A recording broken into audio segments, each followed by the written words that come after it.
Honourable Minister of Local Government, why are you raising?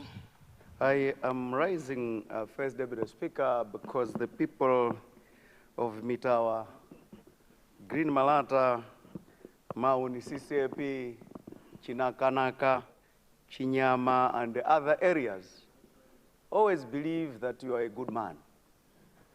And it is in that regard that I would like to seek your indulgence to bring to the attention of you, First Deputy Speaker, and indeed the whole House, that there have been validation meetings at different district councils which were called that members of parliament should attend. That has affected or is affecting other members, and I wish to report through you, sir, that all meetings have been scheduled for weekends. So no meeting is going to take place either today, tomorrow, Friday, or any week working day whilst members of parliament are in this chamber. And I thought that the people of Chinyama needed to hear that. I submit, First Deputy Speaker. Thank you. Thank you very much. That's indeed a very important communication. As Adavua Kaunda, as we speak now, he's always calling to say, I'm in a meeting in Nkatabe. Can I be given leave of absence? So colleagues, that's the communication. Can we also make sure we take all these leave of absence before we go to those functions that we are attending to, and we should not exceed the official days that have been communicated. Honourable Member for Dowa East, why are you raising? Thank you so much, First Deputy Speaker, and I want, through you, to thank the Minister of Local Government, because you might recall that Dowa East called you just to say that today there was a scheduled council meeting which has indeed been postponed, as alluded to by the Minister of Local Government, though when we are coming back from there, we are told that it is tomorrow. But because of his assurance, it means that the council meeting is actually going to take place over the weekend. I wanted to bring to your attention that with the jittery on the issues to be discussed at the council meetings, members of parliament would like to hear what is being discussed, very, very critical, because it's a validation of the input for what's going to happen from 1st April this year. Just to say that Minister of Local Government, all members of, some members of Nkota District Council, members of parliament are also in Nkota trying to attend to the same. I just wanted to bring to attention. So I know you're a good man, and when you called for the local, Dowa East was on the way, traveling from Dowa coming to parliament. And with your indulgence, I wouldn't want to bring that matter again, but I wanted to ask you that you should not consider me as absent, because now I'm back and I'm addressing you. I thank you so much, First Deputy Speaker. Thank you very much. Dowa East, and I think the saying that I'm a good man is a little bit subjective, but I'm looking at the essence of the roll call that was done this morning. If it's a justification coming from the Honourable Minister of Local Government, I think he should be able to help you to fill in the leave of absence form and surrender it to the whip on your side so that you are spared. I think that's the procedure. But I hear you, and I hear all other members that went to attend these important meetings, and they have been postponed to the weekend, that Parliament Secretariat will consider you so. Thank you very much. We'll continue with questions in the Minister of Education, and now we go to question number 79, Salima North. Salima North, you have the floor. Thank you very much, Mr. Speaker. for granting the people of Salima North to ask the question. I indeed submit that this question is from Salima North, especially from the people of Senior Chief Kombeza and Sub-DH Otaiga. I submit, Mr. Speaker, sir. Thank you. Minister of Education, Science and Technology. Thank you very much, Mr. First Deputy Speaker, for the opportunity given to my ministry to respond to the question from the Honourable Member for Salima North. Mr. First Deputy Speaker, the question from the Honourable Member is to ask the Ministry to consider opening Kote Kote Community Day Secondary School, which was completed about 2 years ago, but has not been opened. Mr. Speaker, sir, honorable members, I would like to confirm that Kote Kote Secondary School was indeed completed 2 years ago. It was built with funding from the United States government. This secondary school was built on a piece of land donated by the community. However, upon completion of the secondary school, an individual, a family, took out an injunction stopping the school from opening on account of the fact that the land belongs to the family. It is because of this injunction that the school has not opened. The matter is currently in court, and the hearing of the case will take place in the first week of March. And because it is a matter that is in court, I should say no more. We're hoping that the outcome of that court process will allow the school to be opened. Let me take this opportunity to implore honorable members to ensure that when land is allocated for the construction of public schools, that land should actually belong to the public.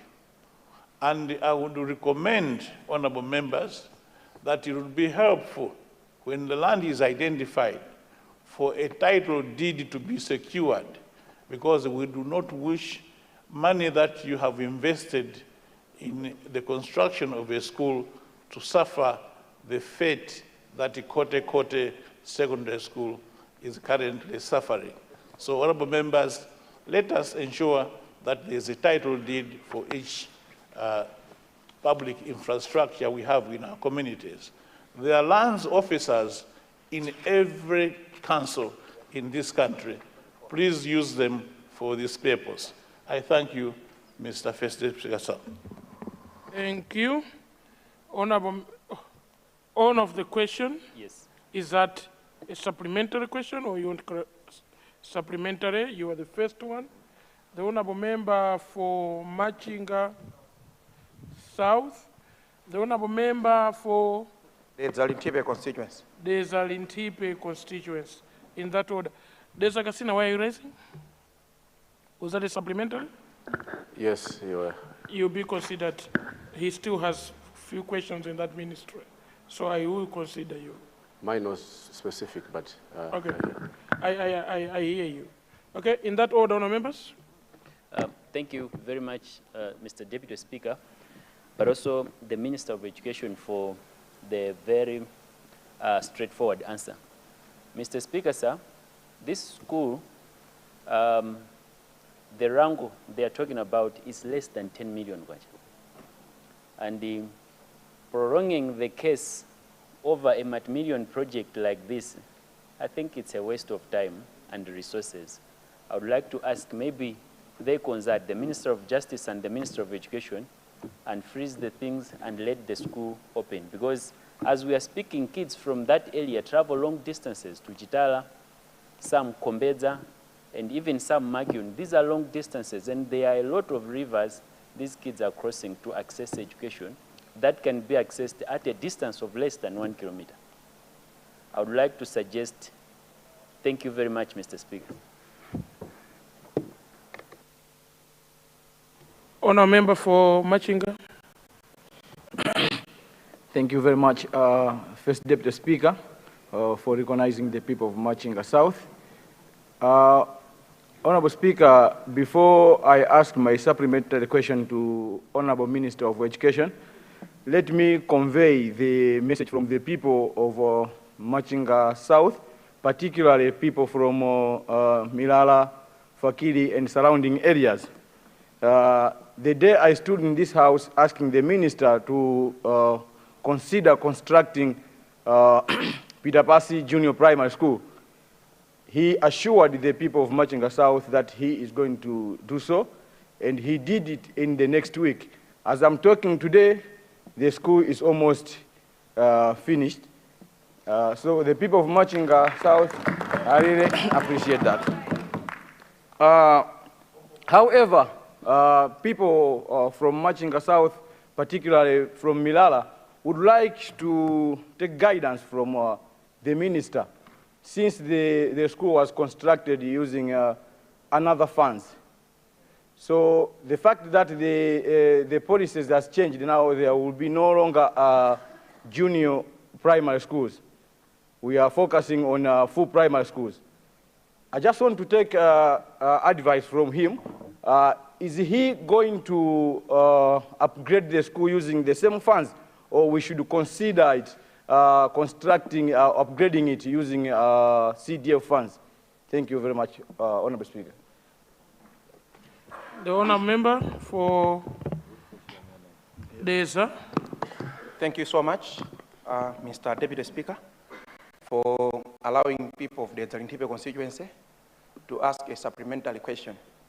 I would like to ask the Honorable Minister, our able Minister of Education, to formalize Mzimba, please order. You are blocking the right honorable speaker. Please move back a few steps, back, and take a seat. Not there. You are still under order. Please, yes, you can choose a seat from where you are standing now. Thank you. Thank you so much, Mr. Speaker. Thank you so much, Mr. Speaker. I would like to ask you, our able Minister of Education, to consider formalizing Kalinyeke Secondary School into a secondary school. This one, it is a primary school, but the villagers have managed to build a secondary school. So I would like to ask him to consider it as a secondary school. I would also like to ask Honorable Minister to consider building a full secondary school in our constituency. In our constituency, we only have one secondary school, Ntulu Secondary School, but our constituency is too big, so it's not fair enough. So the youth of the Zarintipe constituency would like to ask the minister to consider maybe building one secondary school, maybe at Chule Primary School, so that the youth, they should not. Thank you. Thank you so much. Honour members, let me guide as such. The window for constituency statements is open. Honour member, you can spend 10 minutes explaining about your constituents, and your people will follow all sectors of your constituents using a constituency statement, or indeed, you can be guided to raise a question on its own. But the Honour Minister has a mandate to respond if he can, but I want to encourage you to present a constituency statement. Thank you very much. Honour Minister. Thank you very much, Mr. First Deputy Speaker. Questions for the opportunity to respond to the three supplementary questions. First, the owner of the question being Honourable Member for Salima North, where he states that the amount being demanded is 2 million kwacha just to pay so that the kids can start learning.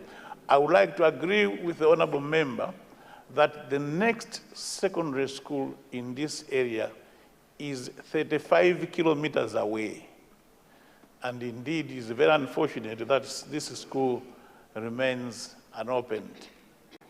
If the honorable member can find 2 million kwacha in the CDF, and if it doesn't matter whether the payment is justifiable or not, please help us and pay so that the kids can start learning at this school. I don't remember the facts of the case, and I can't discuss them here. I can't even confirm that the claim is for 2 million kwacha. But like I said, the matter is in court, and therefore I cannot say more about it.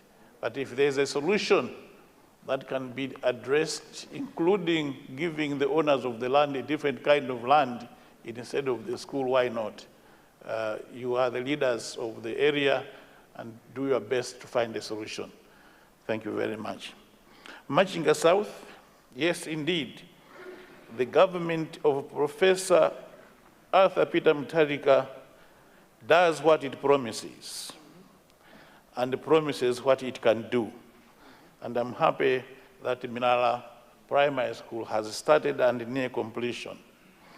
I would like to advise an honorable member that because I know the location of this particular school, there is no harm in upgrading it to a full primary school.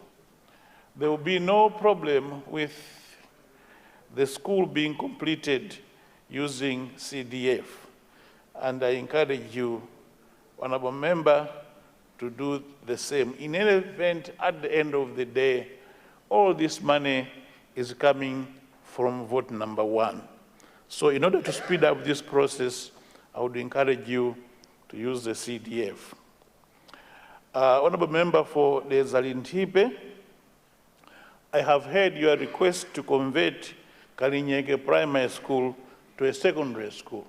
Before I agree with this proposal, I would like to check with the people on the ground as to what will happen to the children that were going to Kalinyeke Primary School.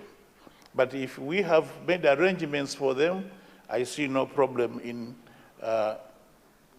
acceding to the request that honorable member you have made.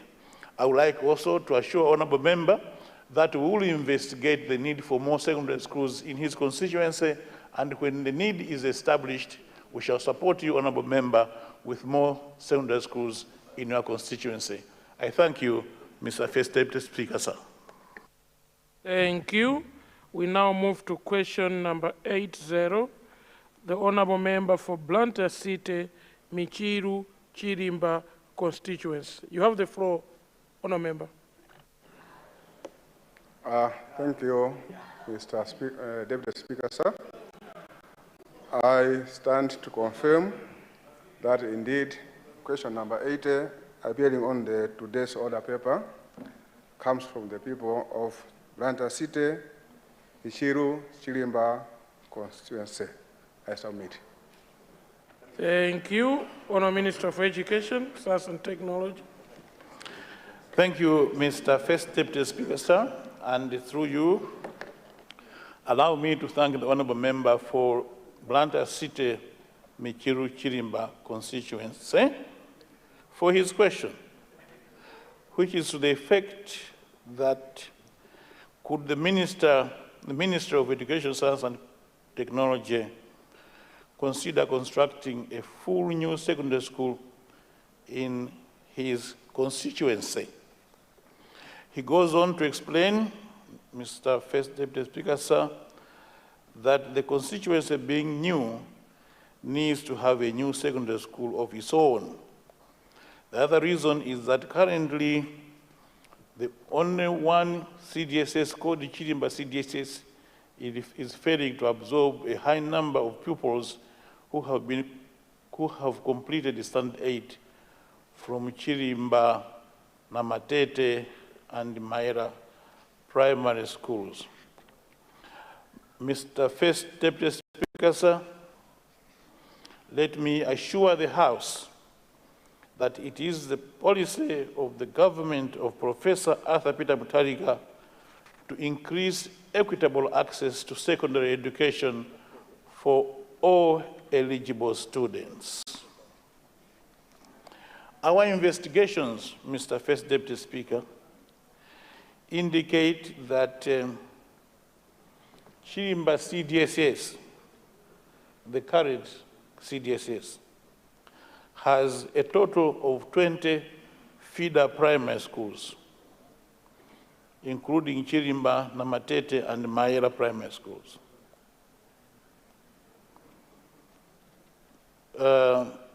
Recently, the school has been upgraded to a two-stream single-shift school,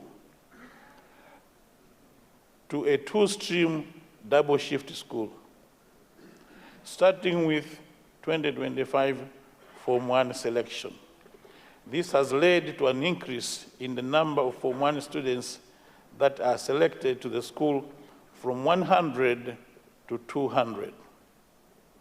However, the school, that is Chirimba CDSS, is still failing to absorb the high number of learners from its feeder schools. For instance, the 2026 primary school living certificate education candidature, the students that are going to write examinations now, is 1,925. And therefore, the only CDSS that is in this area cannot absorb all of them. Besides, unlike the other highly populated townships like Ndirande, Bangwe, and Zingwangwa, this area does not have a conventional secondary school. Students from the area travel all the way to Ndirande to attend to a conventional secondary school. Therefore, I agree with the honorable member on the need for a secondary school in the area to accommodate eligible secondary school learners who are left out and to reduce the distance of the learners that are traveling all the way to Ndirande. As a matter of fact, honorable member, I would like to assure you, having made an assessment, we believe that your constituency deserves 2 more secondary schools, not just 1 secondary school. And the government of Professor Arthur Peter Mutharika will ensure that not too far from today, you have these 2 secondary schools.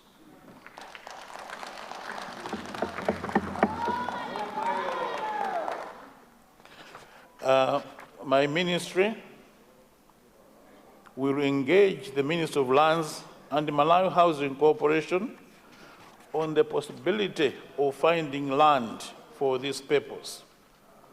Let me also request the honorable member to initiate the project by lobbying for land from the local leaders and seeking financial support from Blantyre City Council, taking advantage of the much spoken about 5 billion CDF. Let me also take this opportunity to thank the honorable member for Chilomoni for assuring the ministry that they already have land for the secondary school that the ministry promised the people of Chilomoni. It has been very unfortunate for children from Chilomoni to be traveling all the way to Zingwangwa to access secondary education. That was very unfortunate, and my ministry intends to address this problem immediately. I thank you, Mr. Deputy Speaker, sir. Thank you very much. I recognize the honorable member for Blantyre, Malabada, who is a commissioner of this House. And I will then recognize the honorable member for Chikwawa, Nkombes. And I'll go the honorable member at the back. Yeah. Mzimba West. Mzimba West. In that order, please. Thank you very much, First Deputy Speaker. Blantyre Malabada has been reflected on. Then I would like to find out the rationale from the Honorable Minister of Education concerning the idea that when students are selected from Dirande to government schools, I assume, but then they're coming from poor families and they're having to pay exorbitant amounts of money for fees, like 600, even up to 1 million kwacha. So I would like to understand the rationale of selecting these students into expensive secondary schools. And then they have to travel from Dirande, maybe all the way to Mzuzu. Transport alone is very expensive. It's up to 100,000 kwacha. The families cannot afford. So the ministry, what are they doing to resolve this issue and solve this problem? Thank you very much. Thank you. The honourable member for Chikwa Nkombezi. Thank you, Mr. First Deputy Speaker, sir, for recognizing people of Chikwa Nkombezi under TN Gabu. I just want to seek the ministry's direction on the construction of Terere Secondary School, which was being constructed under USAID funds. The construction has been suspended, so I want to know whether we can use the CDF to continue constructing that secondary school. And also to ask the ministry to provide us with a BOQ of the site so that we are aware how much is involved and we can plan accordingly. Thank you so much. Thank you. Mzimba West. Thank you very much, First Deputy Speaker. First, let me thank the Able Minister for the response, which gives a lot of hope, even for people of Mzimba West who are not even in Blantyre, where the original question is coming from. I see a government which will even consider upgrading Perembe CDSS into a full secondary school. I believe this one will do it. Honorable First Deputy Speaker, I would like to ask the Minister to consider genuinely, and I underline genuinely, opening Kalanga Community Secondary School built with USAID funds so that it could be accessed by pupils that are graduating from about 12 primary schools that are supposed to be feeding the school. I'm saying genuinely, First Deputy Speaker, because it was once opened for what I will call political reasons. Pupils were selected to go there, only to be closed after 2 weeks or so, and these pupils had then nowhere to go. And they're back to their homes waiting for the next opening day. I am asking this government because I know it is a genuine government and it can genuinely open the school. Thank you, First Deputy Speaker. Thank you. Honourable Minister, with those 3 questions. Thank you very much, Mr. First Deputy Speaker, for the opportunity to respond to the 3 supplementary questions. First, from Commissioner Member of Parliament from Malabada, whose question has to do with mostly costs to education. I would like to assure the honourable member that the policy of this government of Professor Arthur Peter Mutharika is to eliminate the barriers to education so that our children actually are able to be educated as the government wants, as their parents want. One of the key challenges indeed was distance. The desire to send children to what we call national secondary schools is a noble one. But an example that you have given of selecting someone from Ndilande to Mzuzu Government Secondary School obviously places a lot of strain on the parents to travel, for the child to travel all the way, unless in the indication of district of origin, the child indicated that he comes from Nkata Bay or Mzuzu, Mzimba, or some close place. But it is very unfortunate if someone coming from Ndilande, whose district of origin is Blantyre, does not get selected to Blantyre Secondary School, which is another national secondary school. We have decided to ensure that this is rationalized. Children selected to national secondary schools go to the nearest national secondary school where that is feasible. And in the most extreme of cases, would a child go to a different region, but preferably to go to a national secondary school in the same region, to obviate the same challenge of travel expenses. So thank you, Honorable Member, for bringing the question to my attention. It will be addressed. Terere Community Day Secondary School, built by USAID, but abandoned. Honorable members, it's not in my nature to keep on rubbing the salt in the wound, but as we all know, that the US government, having committed to give us 250 secondary schools, we were only able to build 50 secondary schools also because of the challenges, inefficiencies, and problems associated with how the previous government was running the affairs of state.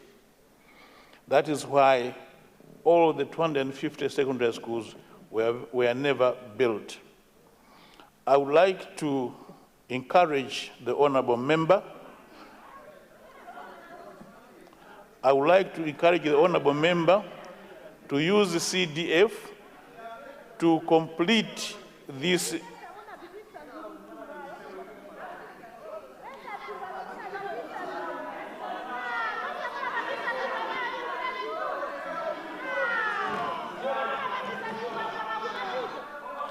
Thank you very much. The truth of the matter is that all the schools were not built under the watch of the MCP government.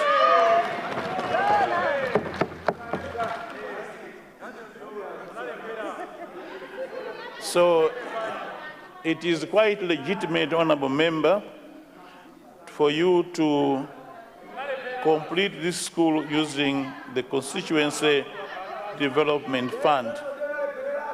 Let me also advise the honorable member. Honourable Minister, we have a point of order on the floor. So let's please resume your seat. We can attend to the point of order. Okay. Honourable member for Kasungu Northeast. Kasungu Northeast FDS. You have the floor, madam. Many thanks, First Deputy Speaker, for granting the people of Kasungu Northeast to attend to an issue on a point of order.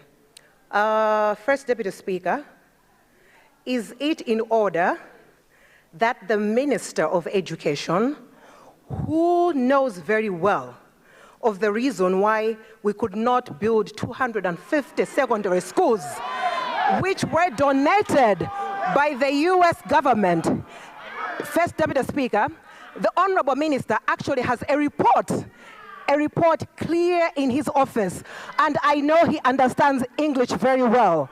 And he can go back to that report and make reference to find the reason why we could not come up with 250 secondary schools. First Deputy Speaker, the USAID actually provided a donation to the Republic of Malawi without actually indicating in that donation the amount of money, the amount of schools that were going to be built. There were so many other factors that affected.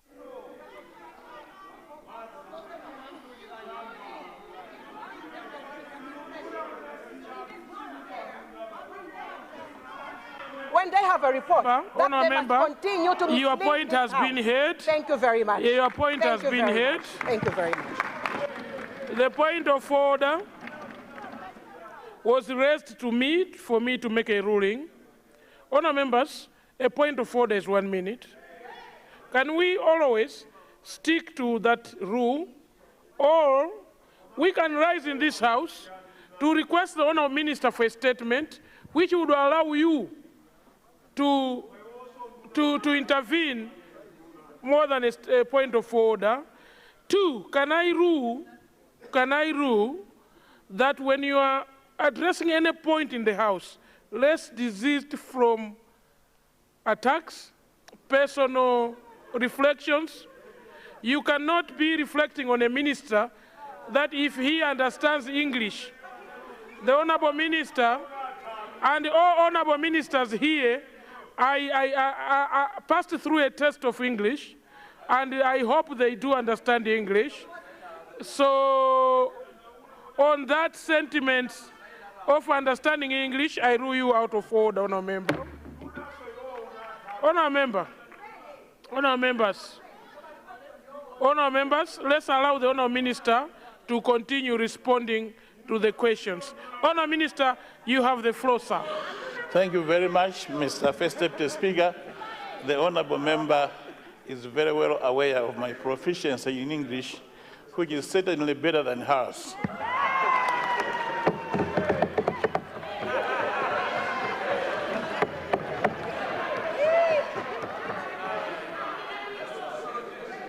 Mr. First Deputy Speaker, sir, I now move to responding.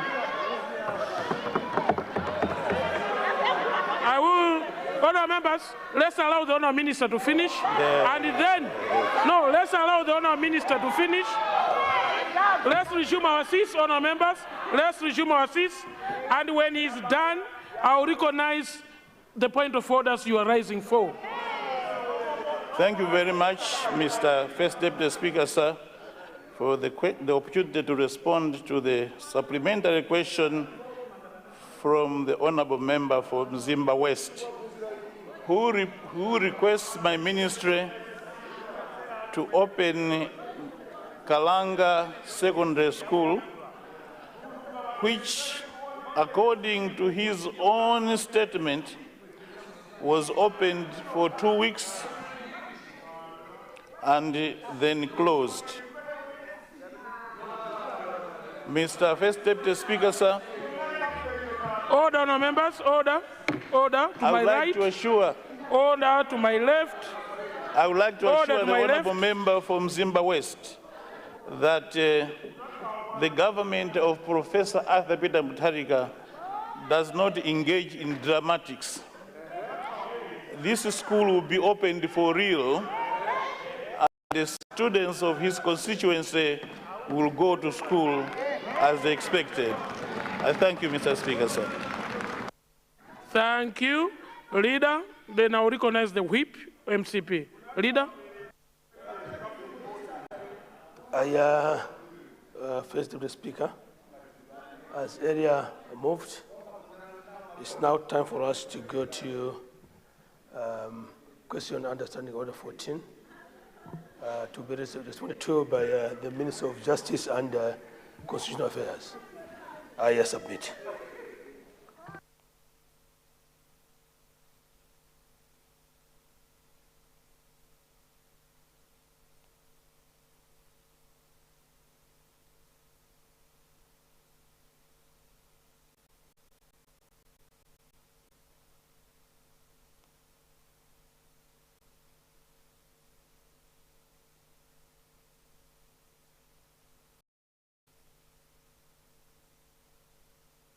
Whip MCP for a point of order.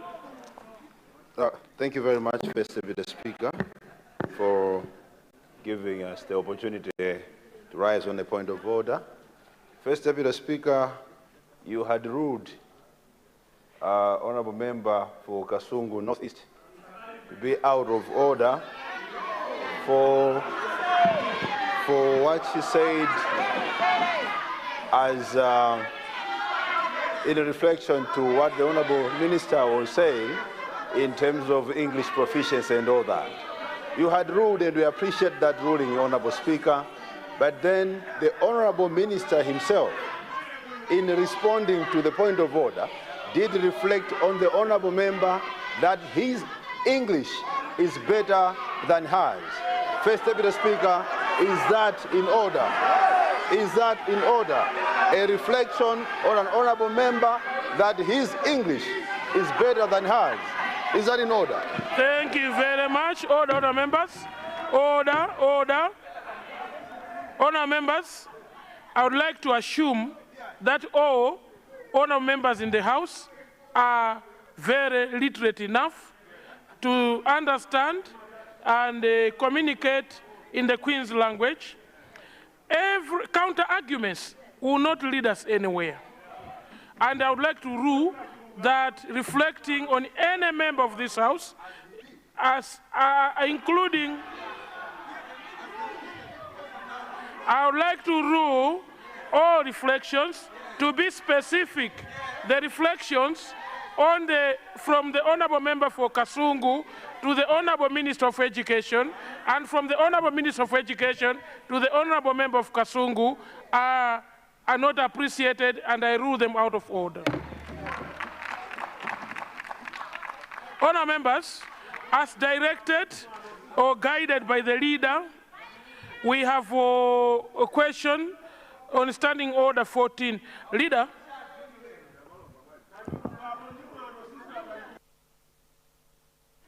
I know, leader, or deputy leader, deputy leader, do you know who is the honorable member asking that question?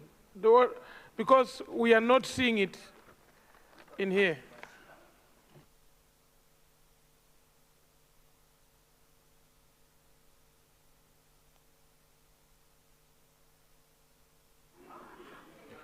We want to record the honorable member who is asking. Is it the honorable member for Mangochi? Mwanza Central, Honorable First Deputy Speaker, sir. Thank you very much, Deputy Leader, for recognizing, for responding to that.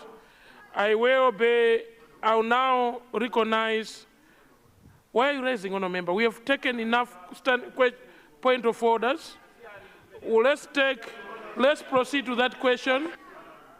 Let's proceed to that question, then I'll recognize you for point of order. Let's take that question from Mwanza Central. Mwanza Central, you have the floor. Thank you very much, Mr. First Deputy Speaker. Indeed, I rise on a matter of urgent public importance under Standing Order 14.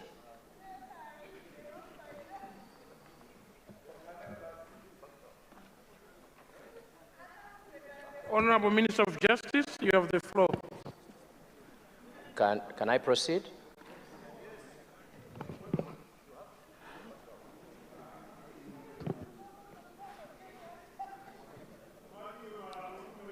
Yeah, please, honourable member, proceed with the question. Thank you very much, Mr. First Deputy Speaker. Mr. First Deputy Speaker, there is a matter that is very important to the nation. This issue was brought in this House in our first meeting. It is to do with the tragic accident that happened at Shikangawa.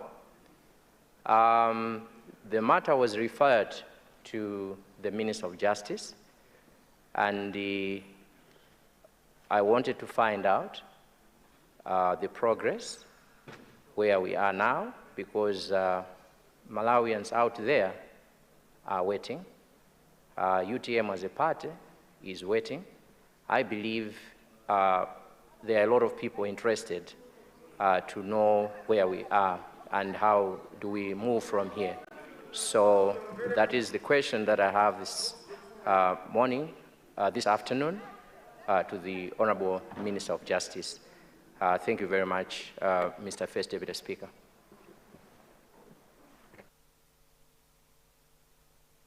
Thank you very much. Honourable members and leader, just to let you know that this question, it will be tackled today because of the importance of this question, but this question is appearing on notices. It's not yet activated to the order paper of today. It is still on the order paper, but if you can check, it is appearing on the notices for upcoming business. So we will not labor you to move a motion for a new order paper or supplementary order paper because of this question, but just to report to say, next time we want such a question to be taken, can we make sure we include it on the active order paper so all members can follow? But for the importance of this question, I'll take my discretion to allow this question to be taken. Thank you. Why are you raising, Honourable Member? We want the Minister of Justice to respond. Yes, Chair. Thank you that you have tackled already. I think because I had said it. It's, apart from that, it's coming on upcoming business. The standing order, which is now being asked, is 14. On the order paper, it's saying standing order 69. So I thought that normal also has to be corrected. It's under 69 and on upcoming business. And the question is asked under standing 14 now. On the order paper, it's under 69. So I thought that can also be corrected. But we all agree we need this to be tackled today, but we just wanted to correct it. That's why I was standing. Thank you very much for that. And you are so correct in your submissions.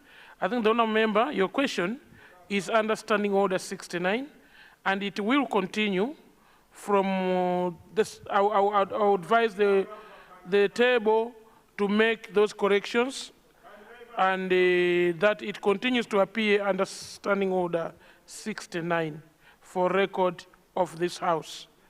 Thank you. Honourable Member, why are you raising?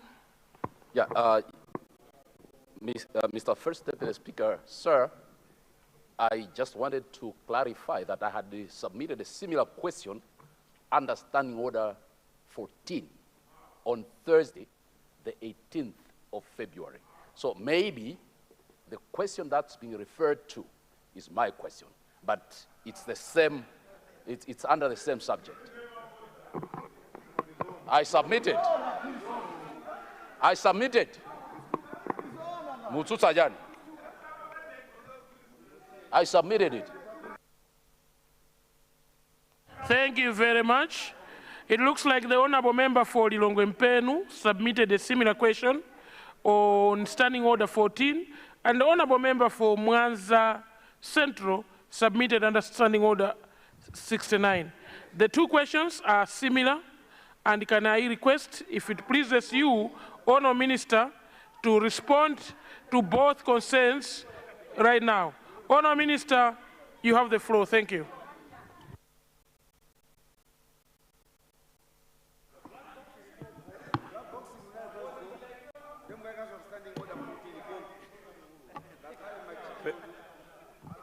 Thank you very much.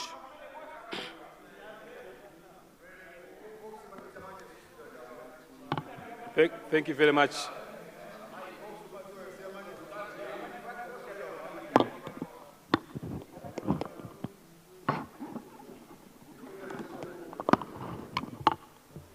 Can I be heard now? Thank you very much. Thank you very much, Mr. First Deputy Speaker, sir. First of all, allow me to thank the Honourable Member for Mwanza Central, and now that I've been informed that the member for, is it Lilongwe Mpenu, asked a similar question, let me thank Honourable First Deputy Speaker, sir, the two honourable members for their question. The question that I had on notice was from the member for Mwanza Central, and indeed it is a question on a matter of significant national interest. The honorable members asked my ministry to present a progress report, or indeed the status of what was termed as the Chikangawa plane crash that was referred to my ministry by His Excellency, the State President, Professor Arthur Peter Mutharika.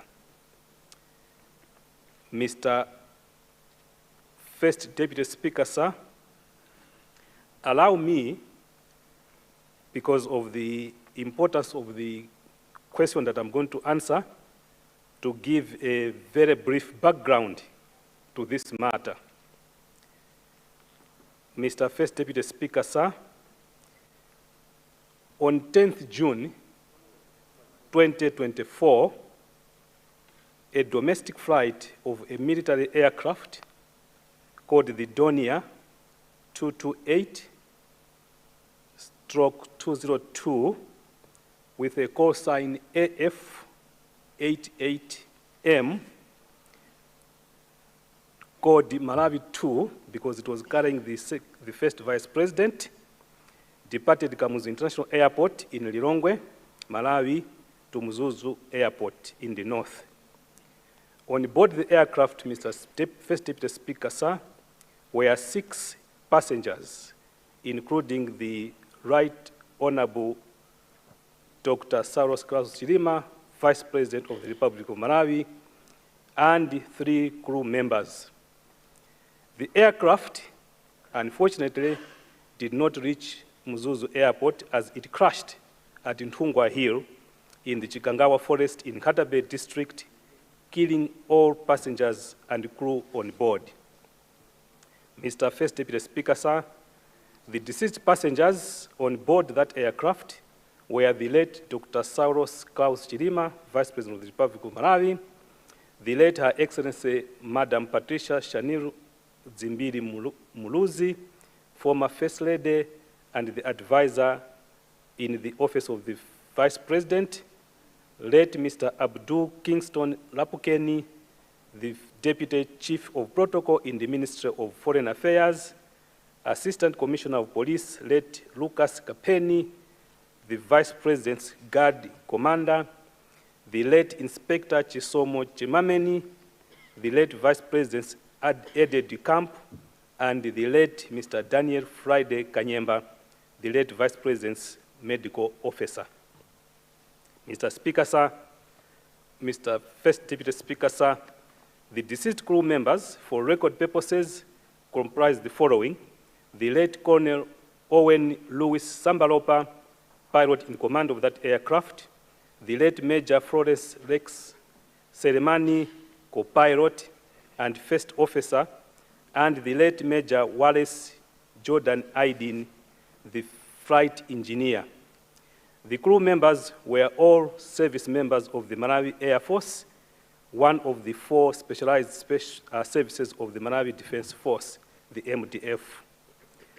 Mr. First Deputy Speaker, sir, after 10th June 2024, it took 4 months after that tragic aircraft accident for the former President of Malawi, Dr. Lazarus Makafe Chakwera, to exercise his powers under Section 2.1 of the Commission of Inquiry Act to appoint a Commission of Inquiry, which he did on 25th October 2025 to inquire into this air crash accident. The former President, in appointing that Commission of Inquiry, gave the Commission of Inquiry up to 30th November 2024 to conclude the inquiry and submit its report to the President. Mr. First Deputy Speaker, sir, prior to appointing the Commission of Inquiry, this August House should know that the Malawi government had also requested the Federal Republic of Germany to assist in the investigation into this aircraft accident, and the Federal Republic of Germany sent the BFU to investigate the aircraft accident. Mr. First Deputy Speaker, sir, the Commission of Inquiry submitted its report on 14th December 2024. Again, the BFU submitted two reports, an interim report and a final investigation report. I'm saying these things for the reason that I'm going to give you later on. Mr. First Deputy Speaker, sir, on 16 September 2025, Malawi conducted tripartite elections in which His Excellency Professor Arthur Peter Mutharika and the Democratic Progressive Party won the election with a resounding win. On or about 4th October 2025, His Excellency Professor Arthur Peter Mutharika, President of the Republic of Malawi, made his first national address and informed the nation that once he appoints the Minister of Justice and Constitutional Affairs, that minister should review the reports of the investigations into the tragic aircraft accident which happened on 10th June 2024 and make recommendations to His Excellency the President. Fortunately, Mr. First Deputy Speaker, that Minister of Justice is myself. Mr. First Deputy Speaker, sir, I am pleased to report to this august House that I duly, as your Minister of Justice, reviewed all the reports of the investigations into the aircraft accident which happened on 10th June 2024 at Ntungwa in Chikangawa in Nkatabe district. Mr. First Deputy Speaker, sir, my review of the reports revealed several gaps in the investigations and findings about this particular accident. Mr. First Deputy Speaker, sir, I wish to inform the august House that the interim report by the BFU was published before conclusion of the investigations by the BFU. As such, that interim report was not conclusive on the cause of that accident. In particular, Mr. First Deputy Speaker, sir, the interim investigation report by the BFU was not conclusive on the cause of the aircraft accident on 10th June 2024.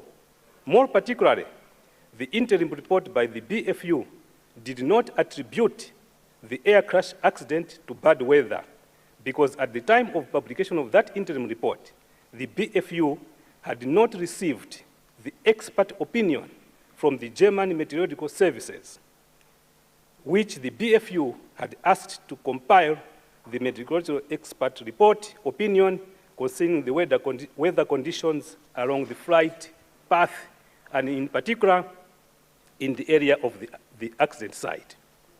Mr. First Deputy Speaker, sir, my review also revealed that the terms of reference of the Commission of Inquiry were unduly narrow, particularly with respect to the scope of the inquiry and also to the limited time frame which His Excellency the former President gave to the Commission of Inquiry to release their findings.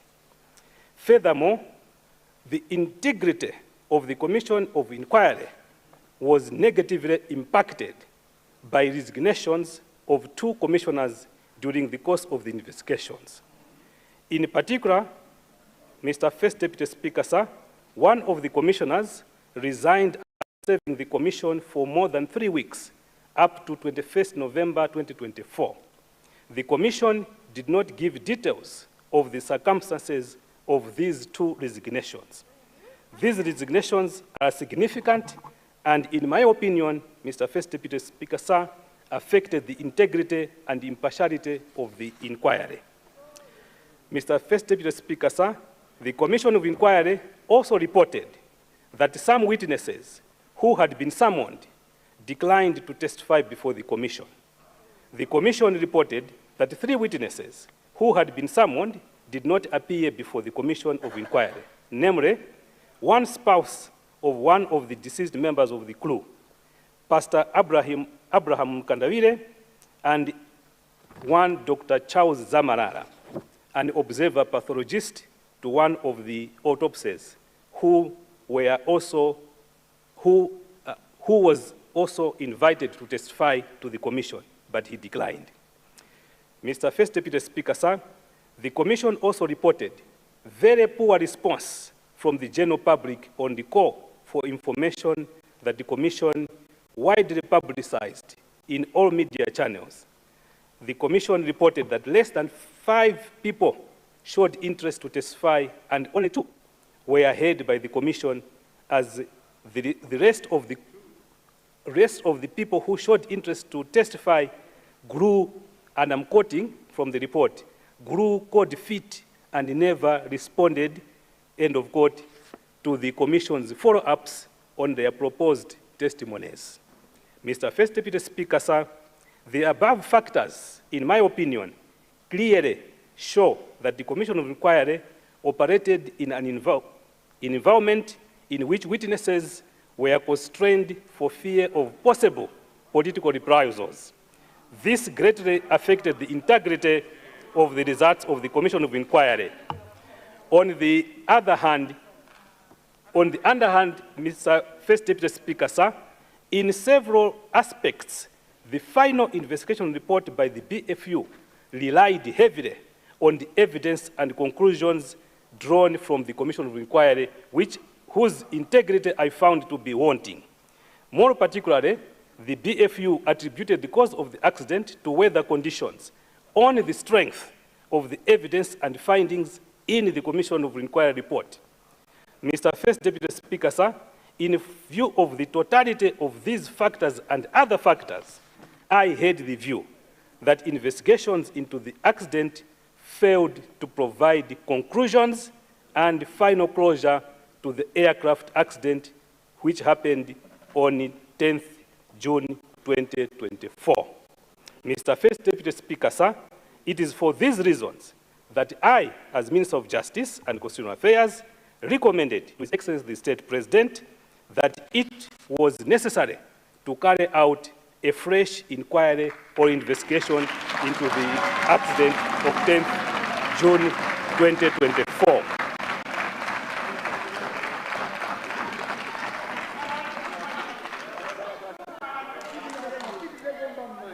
At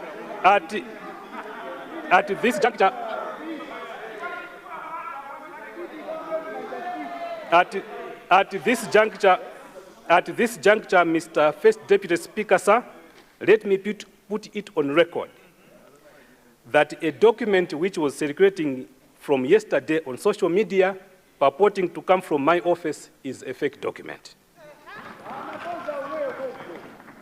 Mr. First Deputy Speaker, sir, I wish to report that this August House has pleased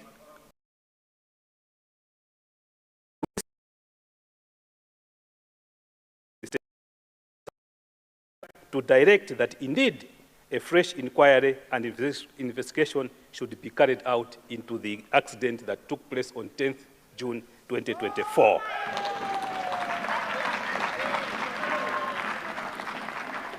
Mr. First Deputy Speaker, sir, I have the honor to report and inform this August House that Section 56, subsection 6 of the Constitution of the Republic of Malawi vests the power in this Parliament to establish any committee of its members for the performance of the functions of this Parliament.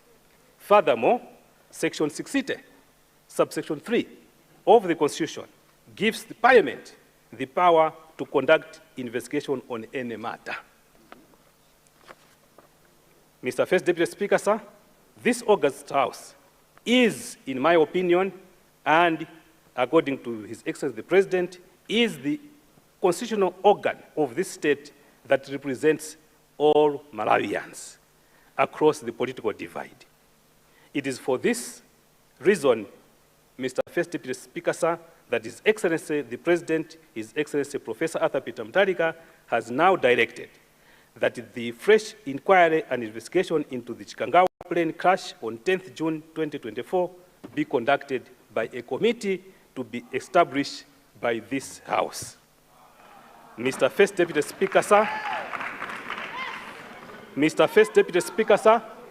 as your Minister of Justice and the experience that I've had in reviewing the reports, my only advice that I can give to this august House, that once the committee of this House has been constituted, that committee should be supported by a technical or by technical expertise in air crash investigations. I thank you very much, Mr. First Deputy Speaker. Thank you.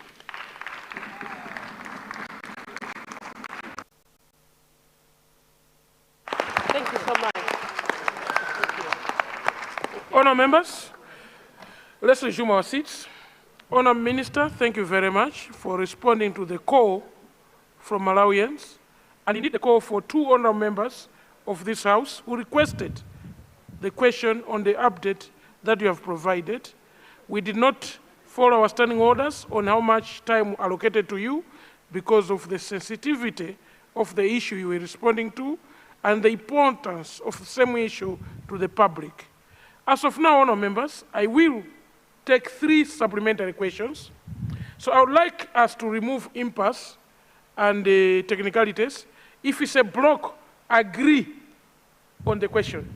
So that if I point one person on this side, one person on this side, one person on the other side, it should represent the wishes of a block.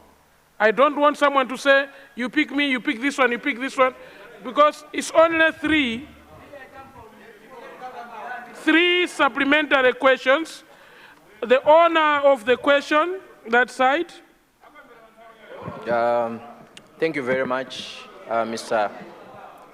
Yeah, let's take that question first, and then I'll come to you. I'll come to you, Whip. I'll come to you, Whip. Whip, I'll come to you. I'll come to you. Yeah, the owner of the question, please. Thank you very much, Right Honourable First Deputy Speaker.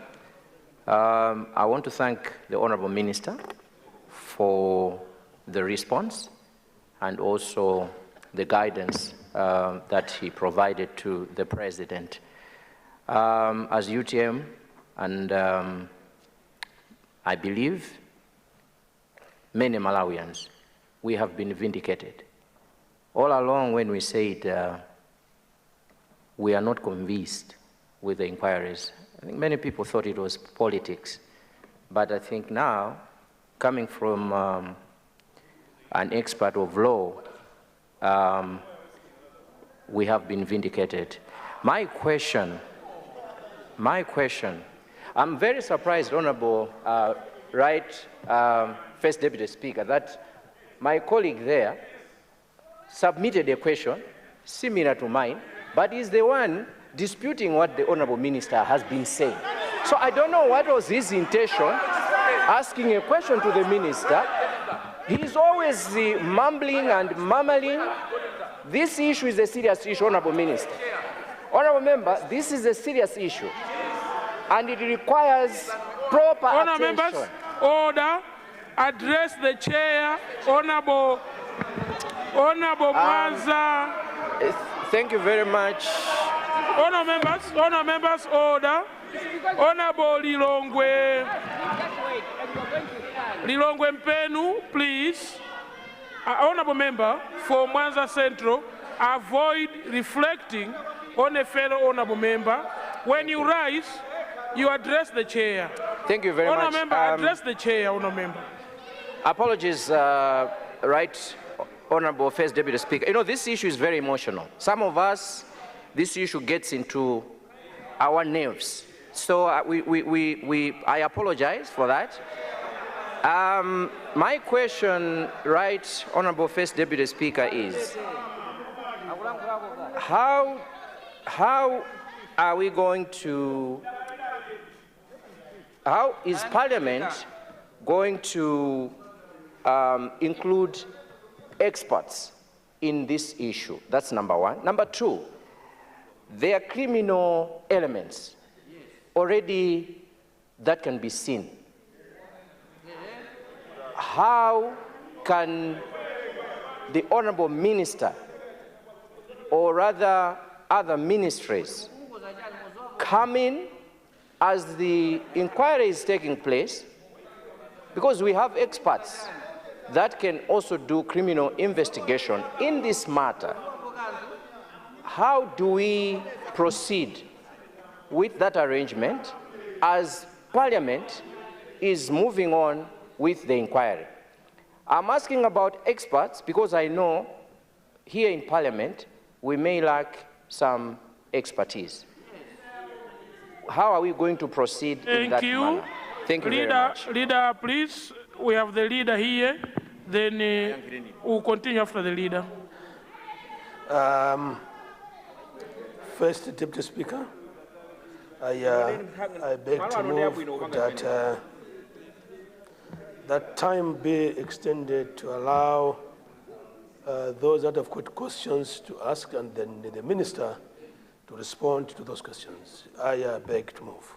Leader, honour members, we have a question on the floor. The motion is to allow time extension for the supplementary questions to be tackled and responded to by the Honourable Minister of Justice. Those of that opinion say aye. Aye. Those of the contrary opinion say no. The ayes have it and the motion is carried. The honourable member for the Zakasina, Whip, you are rising on a point of order? Is that a question or a point of order? A question.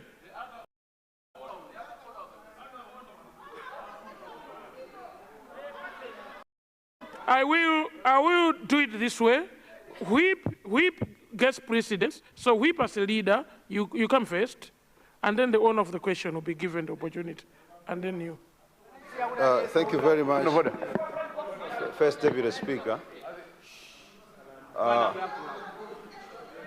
First Deputy Speaker, thank you very much for giving the people of the Zamulunduni this opportunity to say a word. First, I appreciate the guidance that you gave that we'll stand and respond in blocks. I thought I should raise a reservation, not reflecting on your ruling or the guidance, Honourable Speaker, but this matter being a very important matter, generating a lot of interest from the members, and having come on the floor without prior notice that this matter will be brought on the floor, it would be extremely difficult for one speaker to represent a block.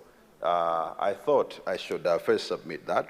But listening to the Honourable Minister of Justice, first I want to appreciate Honourable Minister for taking your time to give a response to this House. And let me also appreciate Honourable Mwanza Central. The Mwanza Central Honourable has not carried his own prayer or the prayer of UTM alone. He, along with the other owner of the same question, are carrying a prayer for the entire nation. This is something that the country would want to see a closure on. The families would want to see a closure if possible. All those that lost their beloved ones and the nation at large would want to see this matter giving the responses that really would soothe our hearts and say, this is a true reflection of what happened to cause that accident. And listening to the Honourable Minister further, he indicates that this House will constitute a committee that should do the other investigation. It's a recommendation. Well, thank you for that. But I wanted to suggest, Honourable Minister, if possible, this House being a political House, and we will agree that this matter, in one way or another, has been politicized, whether directly or indirectly. And there is that possibility that leaving this kind of a crucial issue to Parliament and only bringing technocrats and other experts from outside as visitors into the committee may not really bring out the desired justice that Malawians would want to see. Our recommendation, or my recommendation, would be that the presidency should come up with a committee, a national committee that's going to comprise experts, and should there be a need for a joint committee with Parliament, let that be. But First Deputy Speaker, to leave this to Parliament, a house of parliamentarians, of politicians only, it may not bring out the result that Malawians want. Lastly, I would want to request that from the budget that is coming this week, the Honourable Minister of Finance must make sure that sufficient resources are allocated towards this inquiry. So the Honorable Minister of Finance has to make sure that there are sufficient resources. There must be sufficient resources in the budget for the carrying out of this investigation. Thank you very much, Mr. Speaker. Thank you. Mpenu, Ulilonge Mpenu. Thank you, Mr. First Deputy Speaker, sir.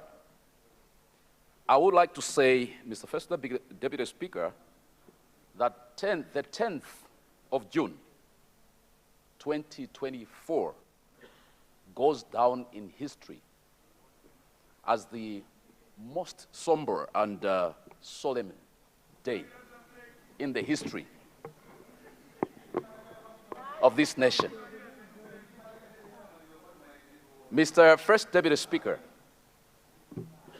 our colleagues on the other side, the DPP, when campaigning, they told this nation that as soon as they got into office, they would put together a fresh inquiry into this tragedy. And we were all made pregnant with expectation that a fresh investigation into this tragedy would be conducted. Now, whilst we respect the advice that the Minister of Justice has given to the head of state, and whilst we respect the constitutional provisions that give mandate to this House to put together a committee that would carry out an investigation into any matter of national interest. Mr. First Deputy Speaker, as the whip this side indicated, allowing this House to investigate this matter would be to reduce the weight of this matter. Mr. First Deputy Speaker, when I submitted this question, under Standing Order 14, my expectation and the expectation of this side was that the executive would put together a and not leaving that to us, politicians, to carry out an investigation into this tragedy. It will be very unfair. We are not being fair to this nation. We are not being fair to the families affected.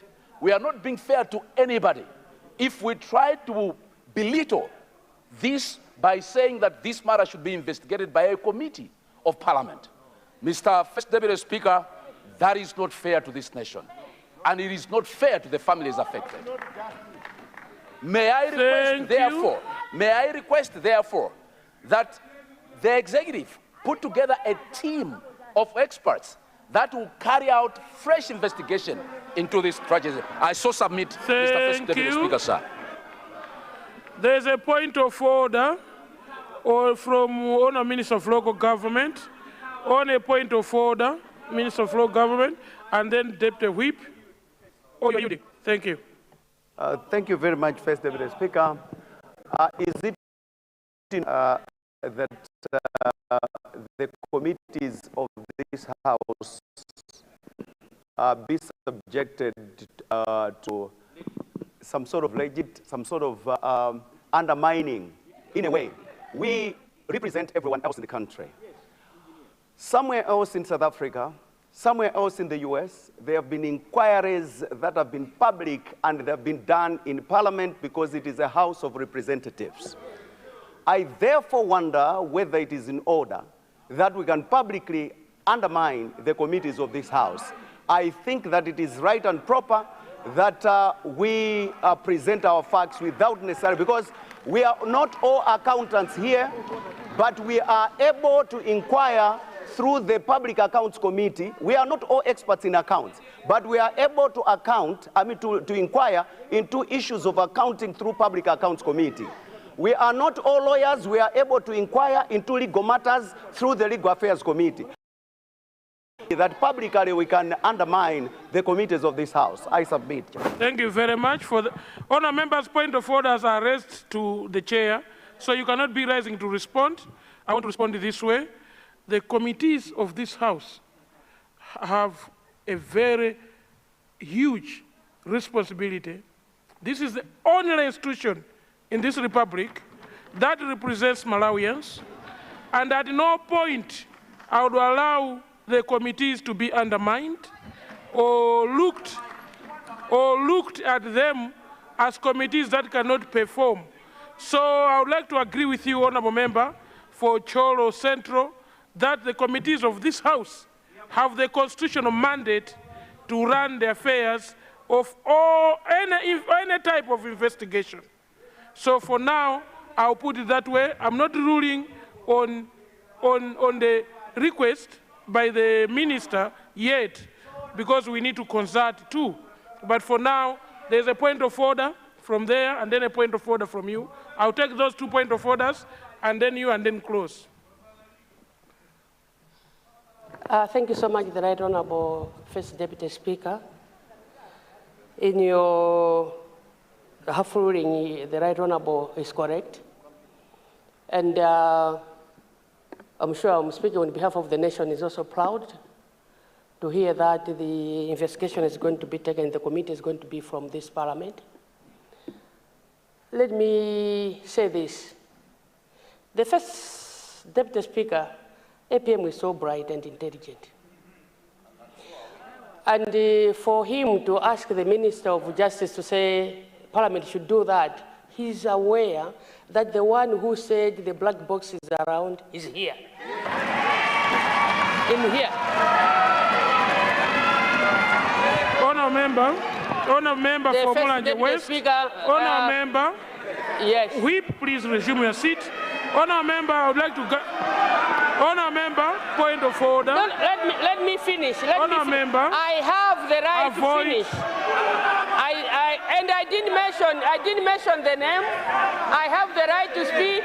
I didn't mention the name of a person. So I have the right to speak and haven't finished. The First Deputy Speaker, I haven't finished. I will give you the floor. I will give you the floor. No, you will continue and finish. Let me guide you this way. Thank you. This issue, being such an important issue, I would like to ask the whole House to soberly bring our suggestions, because the job to investigate hasn't yet started. It will start, and we don't want. Can we allow you to finish, and then we'll go to the Zakasina, please? The First Deputy Speaker, in fact, when the Minister of Justice took the floor, he said a number of several gaps. But the gaps of whether these commission of inquiries they forgot to indicate, maybe these are some of the gaps that the forest was saying it was so thick, and when we went there, it wasn't thick and it was just closer to the road. But also there were some issues that,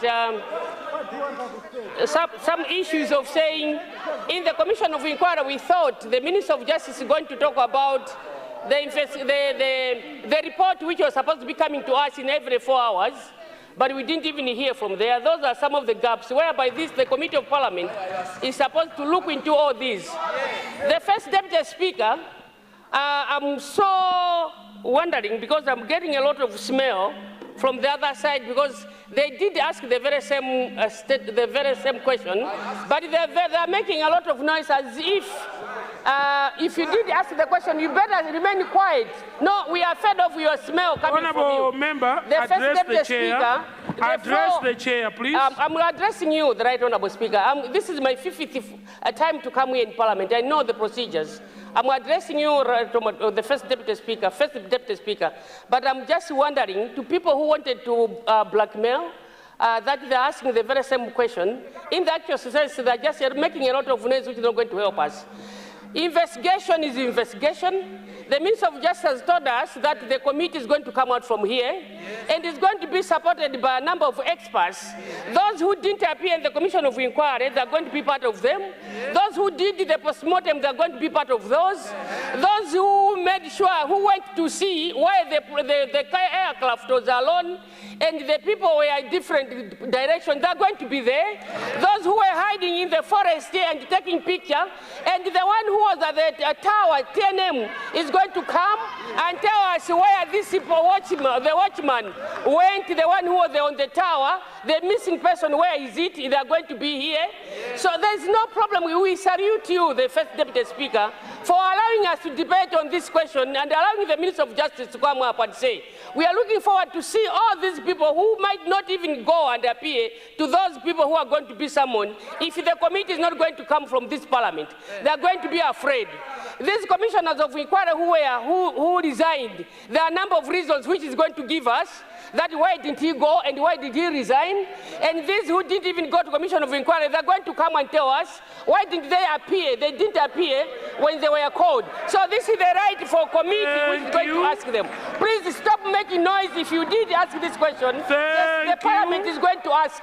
The parliament is going to call and going to make and is going to form this committee. So nobody, if indeed this one, the one whom we lost, the number of people whom we lost, they're also from your heart that you felt the same. There's nobody who's going to make noise than the noises which is going to come from this side.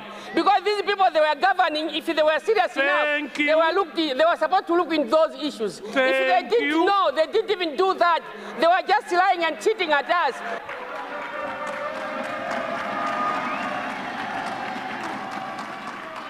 Stop, remain quiet and stop making noise here. We are not small here. We are big enough that we can make this decision. Thanks so much, the First Deputy Speaker. Order, honour members. Let's resume our seats.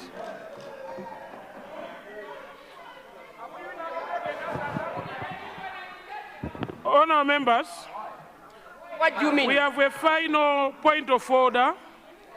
A final point of order, and I'll close on this after the Minister has responded just the two questions that have been raised.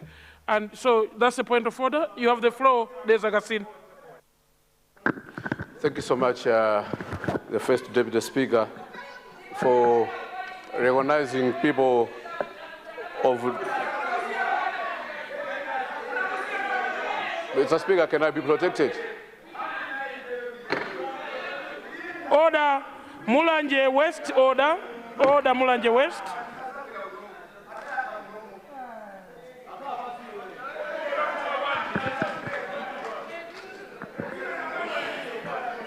Mr. First Deputy Speaker. Ndege hizi za bwanyi ndege.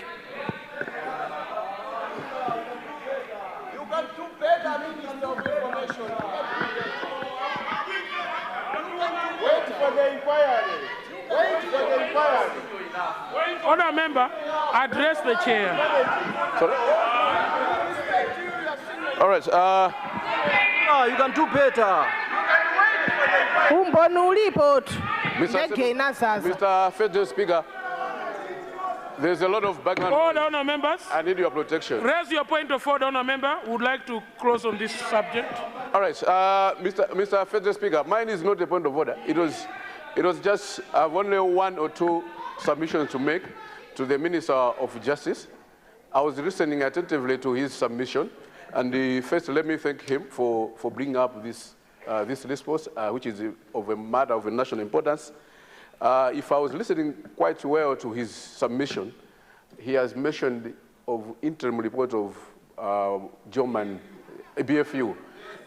I haven't heard from him his submission on the final, if the country, as a government, who had a final report from BFU. If there's a final report from BFU, and what is his pronouncement on that final report? And also, if I go looking at how this issue has generated interest in the House, even across the country, because as we all agree, this issue needs a closure. Now, as to the section which he had directed that, in our Constitution, Section 89, subsection G, gives the power to the President to appoint a Commission of Inquiry, the Constitution of Malawi, Section 89, subsection G. It gives the power to the President to appoint inquiry. Now that the President has has used his powers to forfeit those powers and give the mandate to the Parliament to do the inquiry, the same section talks of the President to put that decision in writing and using a seal. I hope that is going to make it. But I'll take it to section 61 of our constitution, which he has referred to section 60 about the subsection 3, where the National Assembly has that power, where we're going to do the inquiry. But the same section, if you go on section 61, it talks about the interest, where members need to declare their interest on any matter under debate. Now, this issue, everyone here agrees that we are all interested in this issue, to get the truth out of this. Now, if you want to get the truth out of this, it means everyone, including you, Chair, you are interested in this matter. And the Constitution says we should declare our interests. Section 61. Section 61. Now, I want to find out, when you are doing the composition out of it, the composition of this inquiry.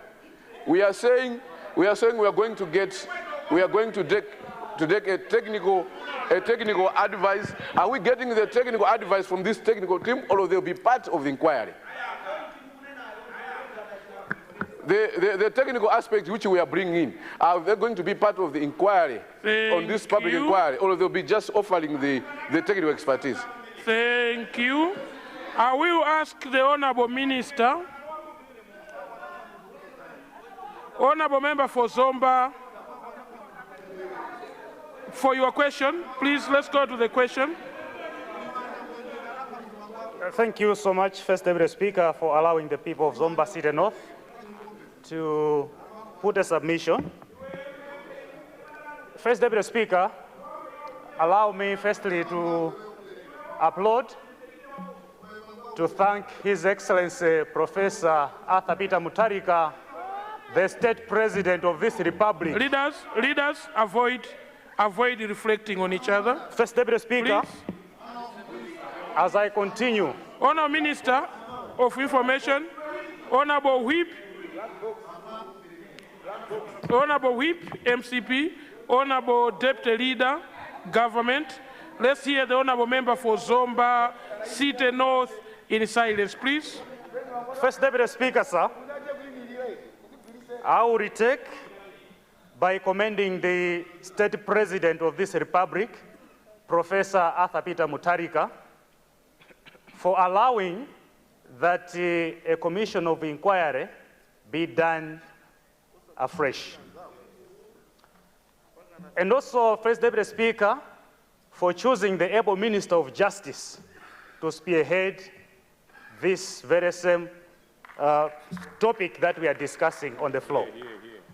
First Deputy Speaker, sir, this side of the aisle, the other side of the aisle, in particular MCP members, should be the last people to submit or to advise this side of government on how it should conduct the fresh inquiry. First Deputy Speaker, they had all the ample time to do the needful, but they failed. When they were in government, they had all the machinery. They should be the very last people to comment on this issue. First Deputy Speaker, as you are giving the floor to the able minister to answer the questions, I submit that we listen to him silently as he provides solutions to what Malawians are looking for. First Deputy Speaker, I submit. Thank you. Thank you. Honourable members, I now request the Honourable Minister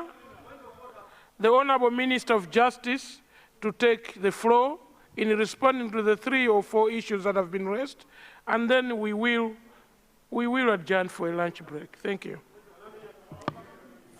Thank you. Thank you, Honourable First Deputy Speaker, sir. In terms of the supplementary questions, I think I've just captured the 3. The rest were comments and the interjections by way of point of orders. First of all, let me go to the originator of the question.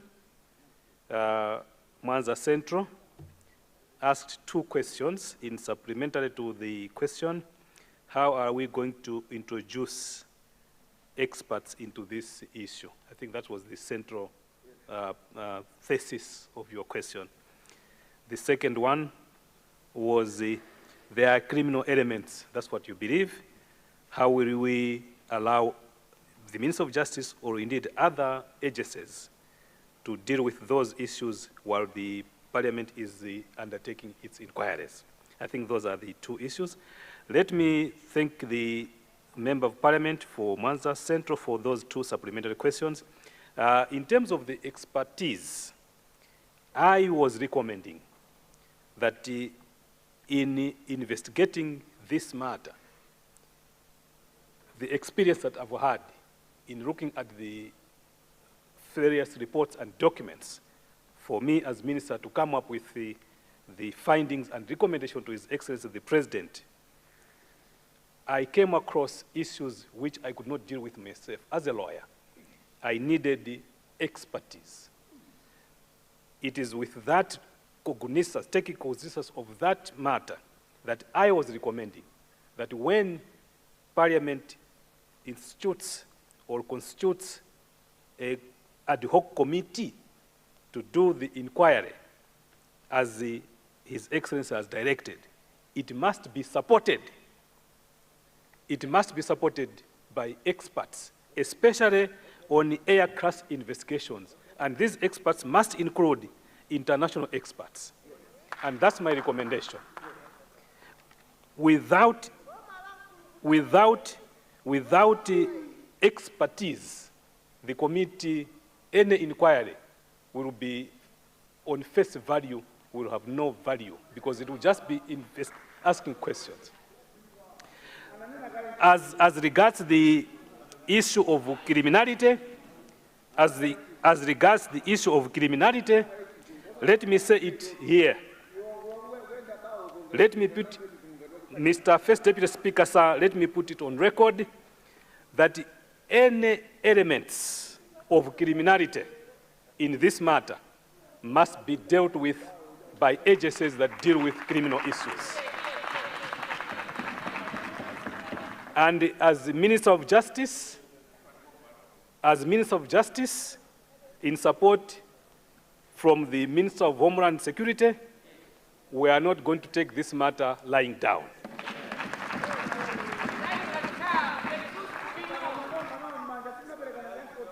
I didn't want Mr. First Deputy Speaker, sir, to preempt by introducing a lot of the things which I've found in this, because I'm recommending that the committee should investigate. But let me assure the August House that my findings, coupled with the findings that will come from this Parliament, and if this Parliament agrees that there are criminal elements, those criminal elements will be dealt with decisively.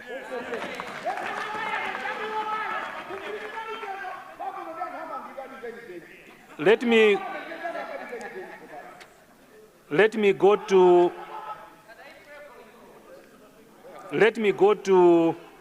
Deza Mulunduni.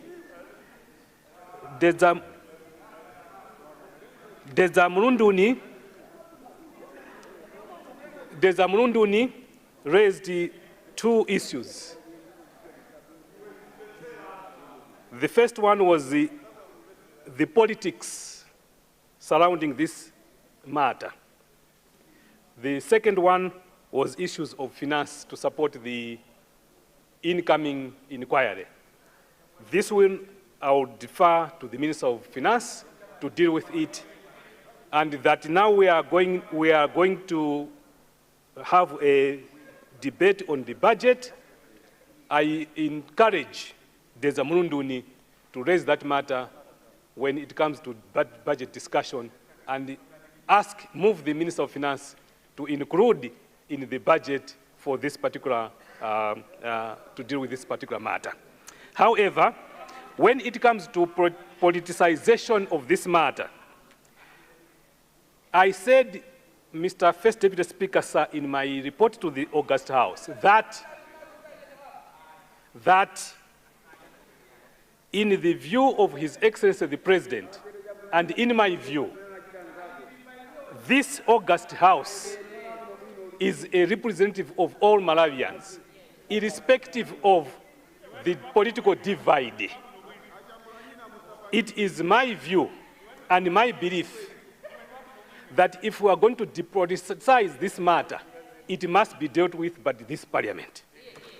The moment we go into government side, the executive instituting a commission of inquiry again, it will be taken to be political. But this house is the only house, that's my belief, that is neutral, representing all Malawians who have voted for this house to represent all Malawians. There is no doubt, Mr. First Deputy Speaker, sir, that this matter, as the honorable member for Mulanje West has said, this matter is of national importance. It is therefore for that reason that we want to eliminate all political elements and that this House, subject to what Deza Kasina has said in terms of declaration of interest, that those who have got direct interest in this matter should declare their interest if they are included in the matter. For example,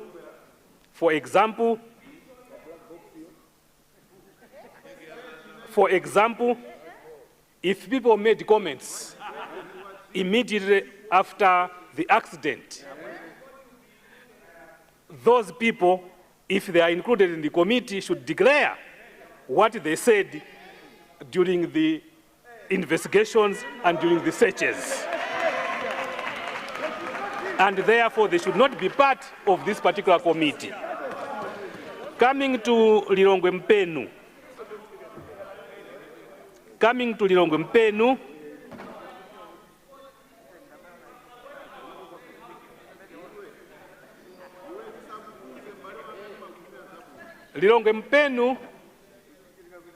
Lilongwe Mpenu was suggesting that referring this matter to be investigated by a committee of parliament would, in his words, be reducing the weight of the matter. In my view, Mr. First Deputy Speaker, sir, I disagree. By elevating this matter to parliamentary investigation, we are actually elevating the weight of this matter. That it is a matter of national importance. Therefore, I don't expect a member of this House to be the first to pronounce themselves that the work of a parliamentary committee would be relegated to the peripheral and to be reduced to an entity. It is therefore my view that by His Excellency's referral this matter to this House, His Excellency is actually elevating this matter to the weight of this particular August House. Let me go quickly. I know it came by way of point of order. There's a Kasina about the final report of the PFU. I said very quickly, very clearly, very clear in my statement that if you look at the interim report of the BFU, it was not conclusive because there were several matters which they were still investigating. However, when you go to the final report of the BFU, it writes, if you read that report, it writes and it draws conclusions from the Commission of Inquiry, which my finding has found that the integrity of the inquiry is wanting.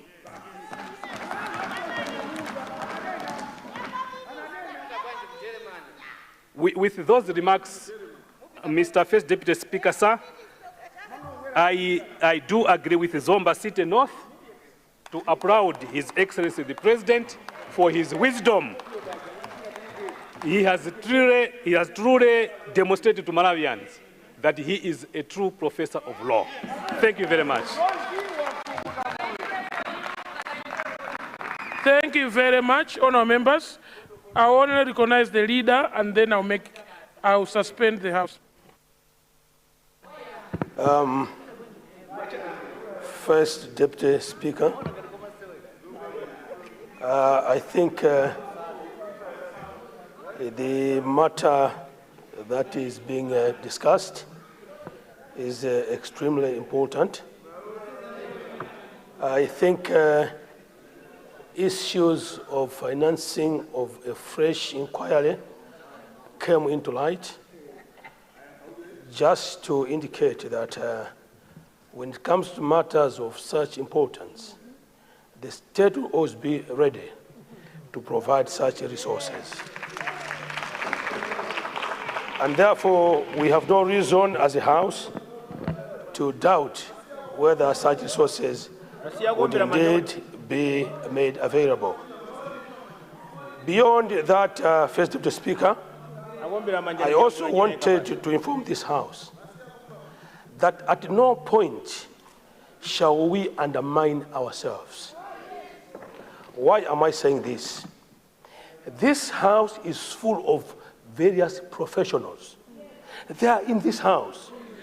We've got lawyers here, we've got accountants here, we've got engineers here, we've got all sorts of cadres. Doctors are here. We should not undermine ourselves. We've got the capacity in-house. When we'll be looking out, we'll only be looking for supplementary expertise to augment. Other than that, this House has got the capacity, has got the skills, competence within this House. And therefore, if it will please your office to constitute an ad hoc committee to deal with this matter, the bulk of resources are in-house. I submit, First Deputy Speaker. Thank you very much, Leader, for that guidance. Order, honourable members, order. Order, honourable members. I'd like to thank the House, through you, Leader, for the sober debate to the two questions that have come through. And this being a sensitive matter, I'd like to applaud government through the ministers for bringing the facts on the table. And I would like to thank His Excellency the President for following the Constitution in allowing this House to take over that responsibility. This House, we have received your request coming from the President, and we are capable, very capable, of doing such an investigation. We will be coming back. I will be coming back to the House when I confer with my Speaker, Right Honorable Gafar Suleiman, and I'll be making a ruling at a later stage. The Speaker will guide the House or make a ruling on the same according to what you have requested. But I would like to applaud you, and I would like to believe that those that authored the fake news have now heard from you, and they should be able to trust what you have said. Honourable members, lunch looks to be ready at the cafeteria and all other places, including Area 13 Market, where we go for good lunch. I would therefore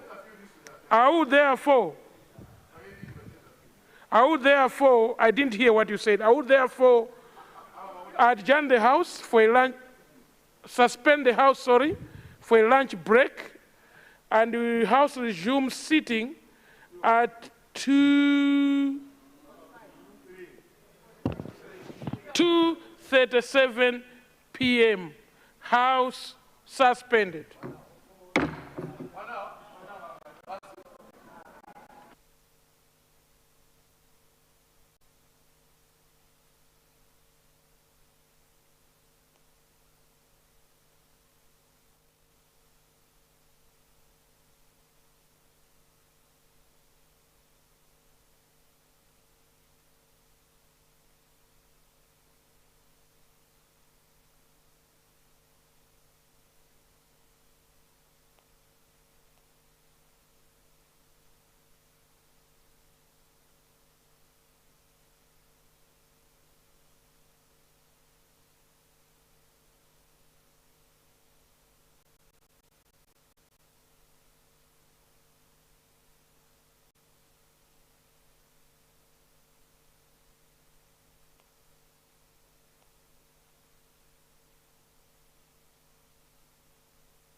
Well, the first Deputy Speaker of Parliament, Honorable Victor Musowa MP, has suspended the House for a lunch break. A recap of today's business so far. The House commences business with questions on notice to ministers for oral replies. Ministry of Education, Science and Technology has so far taken questions from honorable members. The questions came from members representing the following constituencies: Lilongwe Central, Blantyre Salima, and Blantyre City Michiru Chilimba. Honorable Member for Mwanza Central asked the question to the Minister of Justice, Understanding Order 14, on the issue regarding the Chikangawa Forest plane crash that claimed the lives of the late Vice President, Right Honorable Saros Klaus Chilima, and 8 others in June 2024. Honorable Member for Lilongwe Mpenu was also expected to ask the same question, Understanding Order 14, in future. This question attracted supplementary questions from members, among them Detsa Mlondoni, Mulanje West, Lilongwe Mpenu, and Detsa Kasina. The Minister of Justice and Constitutional Affairs, Honorable Charles Muhango, responded to all the questions, and right now business will resume at 23 minutes to 3 p.m. Mene mundi momwe zayendera zokambirana za phungu kuchigawo chakummawa. Unduna woona za maphunziro wayankha mafunso osiyanasiyana kuchokera kwa aphungu a nyumbayi. Aphungu omwe anafunsa mafunso awa ndi oyimira madera a Lilongwe Central, Salima North komanso Blantyre City Michiru Chilimba. Phungu wa dera la Mwanza Central wafunsafunso ku unduna woona za chilungamo mokusokozedwa ndi ndime 69 ya malamulo oyendetsera zokambirana za phungu m'nyumba ya malamulo. Funsoli linali lokhuza ngozi ya ndege yomwe idachitika mdziko muno mu nkhalango ya Chikangawa mu June 2024 yomwe idatenga miyoyo ya anthu 8 kuphatikizapo amene adali mtsogoleri wachiwiri kwa mtsogoleri wa dziko lino olemekezeka Malemu Saros Klaus Chilima.